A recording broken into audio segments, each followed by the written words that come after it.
What's up guys? I'm Concentrate Wheels from CW3D. I work on 3D environments and concept designs. You can check my 3D works on my Instagram. The link is in the description. I have posted this video on my Instagram and you guys have showed an amazing support on this video. So as per your request, I present a brief tutorial on how I created this video. Well, to create any scene, I basically follow few steps. These steps are visualization, modeling, texturing and compositing, and then lastly there is animation. Now let's discuss these steps. The first there is visualization. Well, visualization is basically what are your thoughts on what you are creating. You have to make an idea first. You can grab some ideas from concept arts. Once you have the idea, then there you have to do the modeling part. Modeling is basically preparing the canvas. I basically follow a simple step. I first create a blocky model using some cubes and then I add some details to it to make a high resolution model. After creating the model, then there comes the part of texturing. Texturing is basically adding colors and textures to the clay model that you have created earlier. After adding the textures, there comes the part of compositing. In compositing, we do color grading, masking, layering and add some special effects to the scene. We convert a dull scene to a more realistic scene using compositing. After compositing, I prepare the scene for animation. I prefer perspective, cinematic and human view animations. We will learn more about these animations in our future videos. That's all for these points.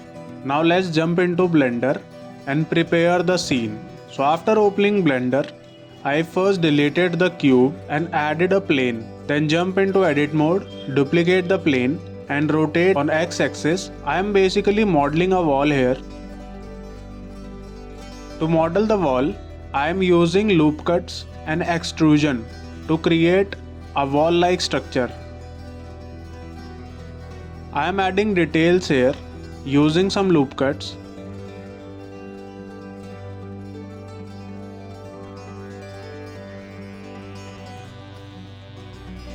I have deleted the side parts of the wall so that I can add array modifier to the model later.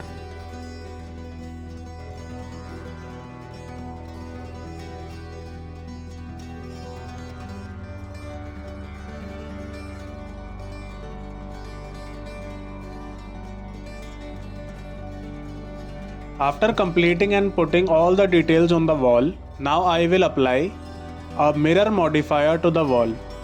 This way, we will only have to add array modifier to the scene and it will copy on the other axis as well.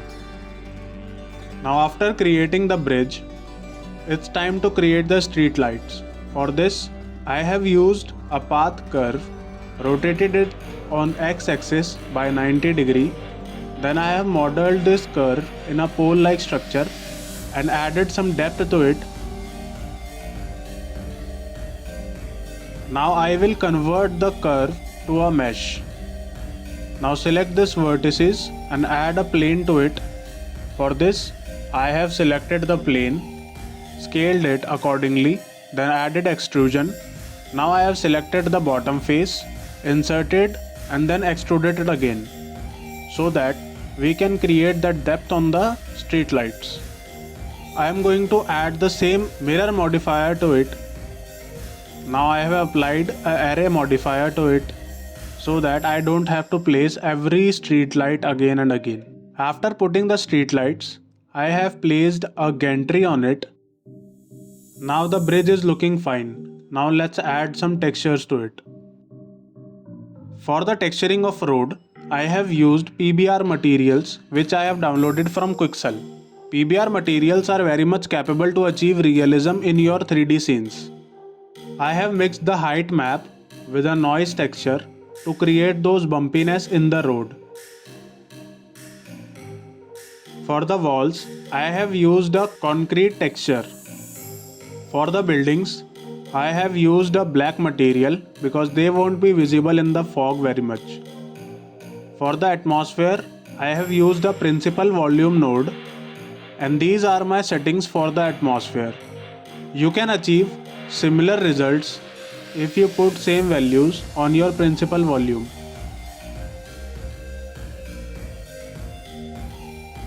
For the sky, I have used a simple node setup which I will explain it in future videos. For the sidecars, I have used some simple vans. I have cranked up their emission value very high so that there will be a heavy reflection of the tail lights on the road. After completing the texturing, we will cover animation and compositing in next video. If you like the content of this video, then please hit that like button, share this video, hit the subscribe button and click the bell icon. If you have any queries or any recommendations related to this video, then feel free to tag me in the comments. I will meet you guys in the next video. Thanks for watching this video.